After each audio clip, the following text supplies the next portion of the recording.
Vous mettez les gens sous perfusion. Mettre quelqu'un sous perfusion, c'est pas le faire sortir de l'hôpital. Donc, il y a une manière d'aider. Quelqu'un comprend ou bien je dois encore aller dans les détails? Hein?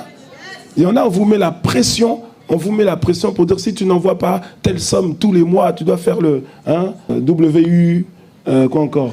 Tu comprends un WU, hein? Western, etc. Ouais, voilà. Enfin, tu dois... Parce que sinon, c'est la catastrophe.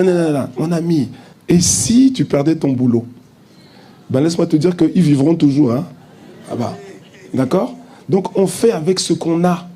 Voyez? Et c'est ça qui, parfois, crée même des problèmes dans les foyers.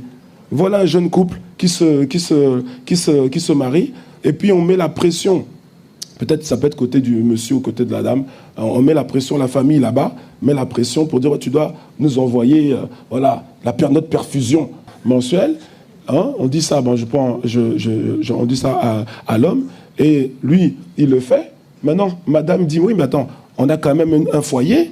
On a quand même des enfants à éduquer. On a quand même tout un... Donc il faut soit réduire ou soit annuler en fonction de ce qu'on a. Maintenant, là-bas, on dit que voilà, depuis qu'il a marié cette sorcière-là, maintenant c'est devenu une sorcière. Alors que il y a des responsabilités qu'on a et on fait avec ce qu'on a. Ok? Donc oui, on peut aider, mais tu vas aider déjà en fonction de ce que tu peux faire, sans déséquilibrer ta propre première responsabilité au niveau de ton foyer et l'avenir de tes enfants.